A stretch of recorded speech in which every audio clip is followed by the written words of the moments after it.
हिमाचल प्रदेश विधानसभा के बजट सत्र में विपक्ष ने सदन से वॉकआउट किया। नेता प्रतिपक्ष जयराम ठाकुर ने इस वॉकआउट का कारण सरकार द्वारा आंकड़ों को गलत तरीके से प्रस्तुत करना बताया है। जयराम ठाकुर ने मीडिया से बातचीत में आरोप लगाया कि सरकार ने विकास कार्यों और बजट आवंटन से संबंधित आंकड़ों को गलत तरीके से पेश किया है, जिससे सदन और जनता को भ्रमित किया जा रहा है। उन्होंने कहा कि विपक्ष ने इस मुद्दे को उठाने के लिए वॉकआउट किया ताकि सरकार की गलतियों को उजागर किया जा सके। इस वॉकआउट के बाद सदन की कार्यवाही कुछ समय के लिए बाधित रही, लेकिन बाद में इसे फिर से शुरू किया गया। वहीं राज्यपाल महोदय जी के अभिभाषण पर चर्चा का उत्तर देने के लिए आज मुख्यमंत्री जी ने शुरुआत की और मैं इस बात को कह सकता हूँ कि जिस प्रकार से वो छात्र जीवन में NSOE के चलाते थे, उसी तरह से आज वो लगभग इस हिमाचल प्रदेश को चलाना चाहते हैं।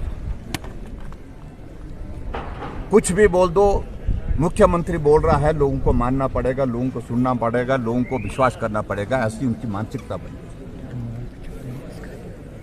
और सबसे बड़ा दुर्भाग्य ये है इस प्रदेश का कि आज तक के हिमाचल प्रदेश के इतिहास में एक ऐसे मुख्यमंत्री सुखविंदर सिंह सुक्खू, जिनका नाम है, जो कभी भी तथ्य पर बात ही नहीं करते, सरेआम झूठ बोलते हैं और लज्जा रहित होकर के झूठ बोलते हैं।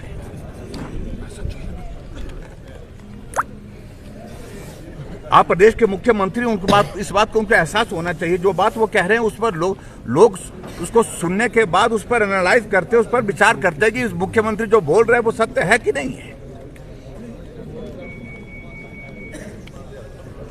आज जैसे ही चर्चा का जवाब देने की उन्होंने शुरुआत की, उन्होंने स्वास्थ्य विभाग की शुरुआत की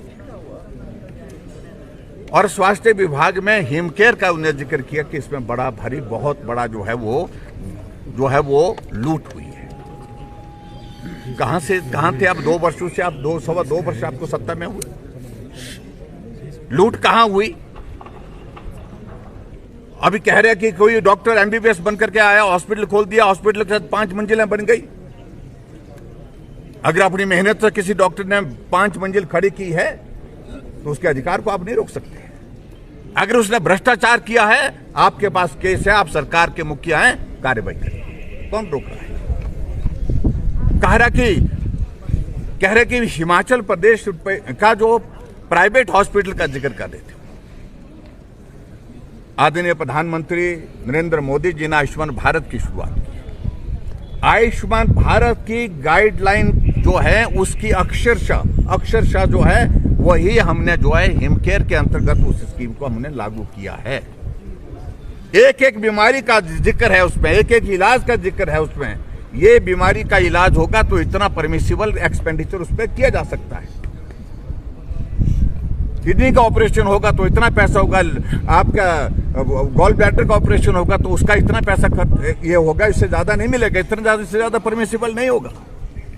इसलिए हमने कहा कि इलाज जल्दी होना चाहिए, इलाज सस्ता होना चाहिए और इलाज आदमी की जिंदगी को बचाने के लिए होना चाहिए, किसी की जिंदगी को लेने के लिए नहीं। इसलिए हमने फैसला किया और उस फैसले के तहत हिमाचल प्रदेश में लाखों लोगों ने प्राइवेट हॉस्पिटल में जा करके जो पीड़ा के दौर में से गुजर रहे थे, उस पीड़ा से निजात पाई, क्योंकि समय रहते उनको ट्रीटमेंट मिला, समय रहते उनका ऑपरेशन हुआ, इलाज हुआ, रिकवर हुआ, घर गए।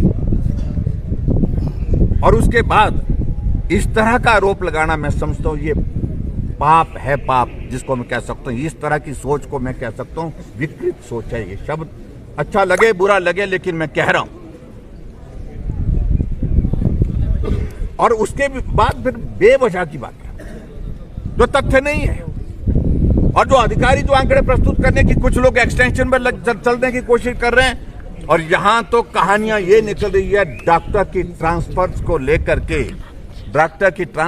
लेकर के बड़े आरोप लग रहे हैं, गंभीर आरोप लग रहे हैं कि क्या हो रहा है उसमें। और ट्रांसफर तो एक बहुत बड़ा यहाँ पर एक धंधा है, एक व्यवसाय खुला वो इस सरकार में। और इसलिए मैं इस बात को मैं आज कह रहा हूं कि शुरुआत में ही जब उन्होंने इस विषय को लेकर के बात की तो हमें लगा कि इतना गंभीर विषय जिसके साथ लोगों की जिंदगी जुड़ी हुई उस पर आप इतनी हल्की टिप्पणियां कर रहे हैं, उस पर आप इस प्रकार से हल्के तरीके से बात कर रहे हैं, यह दुर्भाग्यपूर्ण है। इसलिए आज हमने बाकी के पोर्शन को, जो उनके जवाब के पोर्शन को सुनना उचित नहीं समझा, क्योंकि हमें मालूम है ये झूठ और झूठ सिर्फ झूठ बोलेंगे।